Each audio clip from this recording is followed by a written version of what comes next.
হাসিনাকে হারিয়ে তারেক রহমানকে কি ভরসা করবে ভারত?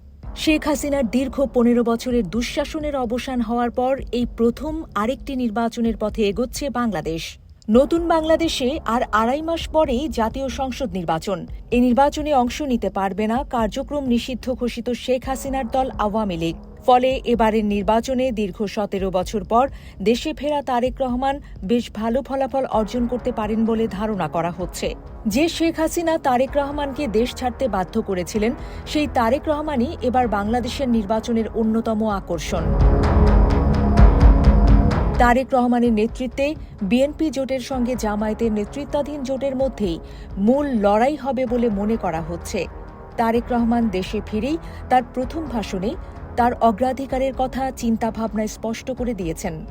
এখন প্রশ্ন উঠেছে, বাংলাদেশে নিজেদের সবচেয়ে বিশ্বস্ত আওয়ামী লীগকে বাদ দিয়ে এই নির্বাচনে তারেকের উপরে কি ভরসা করবে ভারত? বিশেষজ্ঞদের মতে, নিজেদের পারস্পরিক স্বার্থ বিবেচনায় তারেক রহমানের সঙ্গে ভালো বন্ধুত্ব করতে পারে ভারত।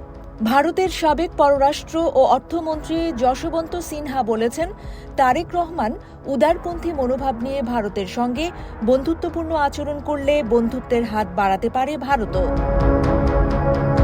বিশ্লেষকরা বলছেন, বিগত ১৫ বছরে বাংলাদেশে ভারতের সবচেয়ে বিশ্বস্ত মিত্র ছিলেন শেখ হাসিনা। ২৪-এর গণঅভ্যুত্থানে হাসিনার পতন হলে বাংলাদেশের সঙ্গে ভারতের সম্পর্ক একেবারে তলানিতে থাকে। গণঅভ্যুত্থানের পর বাংলাদেশের দায়িত্ব নেয়া অন্তর্বর্তী সরকারের সঙ্গে আর সেই হাসিনার মতো সুসম্পর্ক গড়তে পারেনি ভারত। বরং বিভিন্ন ইস্যুতে পাল্টাপাল্টি রেষারেষিতে দুই পক্ষের বন্ধুত্ব এখন তিক্ততায় রূপ নিয়েছে। ফলে কূটনৈতিক ভারসাম্য হারিয়ে দুই পক্ষই ক্ষতিগ্রস্ত হচ্ছে বলে মনে করছেন বিশেষজ্ঞরা। আর তাই ভারত নিজেও বাংলাদেশের সঙ্গে সম্পর্ক স্বাভাবিক করার কথা ভাবছে বলে জানা যাচ্ছে। তারেক রহমান দেশে ফিরে আসায় আসন্ন নির্বাচনে বিএনপির ব্যাপক গণজোয়ার হবে প্রত্যাশা করছেন অনেকে। আর এই পরিবর্তিত পরিস্থিতিতে তারেক রহমানের সঙ্গে ভারত সুসম্পর্ক গড়ে তুলতে পারে বলে মনে করছেন ওপি জিন্দল বিশ্ববিদ্যালয়ের আন্তর্জাতিক সম্পর্কের অধ্যাপক শ্রীরাধা দত্ত। তিনি বলেন, বর্তমান পরিস্থিতিতে ভারতের কাছে তারেক রহমানই সবচেয়ে ভালো বিকল্প হতে পারে।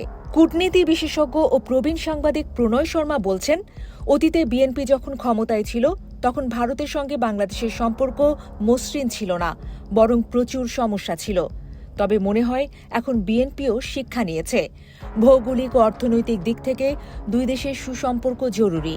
ভারতের কাছে হাসিনার মতো বন্ধু পাওয়া মুশকিল। তবে বর্তমান পরিস্থিতিতে তারেক ভারতের কাছে সবচেয়ে ভালো বিকল্প। বিশেষজ্ঞরা আরও বলছেন, তারেক রহমানের দল বিএনপি ক্ষমতায় এলে তাদের সঙ্গে হয়তো বন্ধুত্বের হাত বাড়িয়ে দেবে ভারত। তখন বাংলাদেশের পক্ষ থেকেও ভারতকে বন্ধু হিসেবে পুনরায় গ্রহণ করা হতে পারে বলে মনে করছেন তারা। তবে তারেক রহমানের বক্তব্য পরিষ্কার। তিনি সাফ বলেছেন, দিল্লি নয়, পিন্ডি নয়, নয় অন্য কোনো দেশ, সবার আগে বাংলাদেশ। তারেক রহমানের এই স্লোগান এরই মধ্যে বিশেষজ্ঞদের নজর কেড়েছে।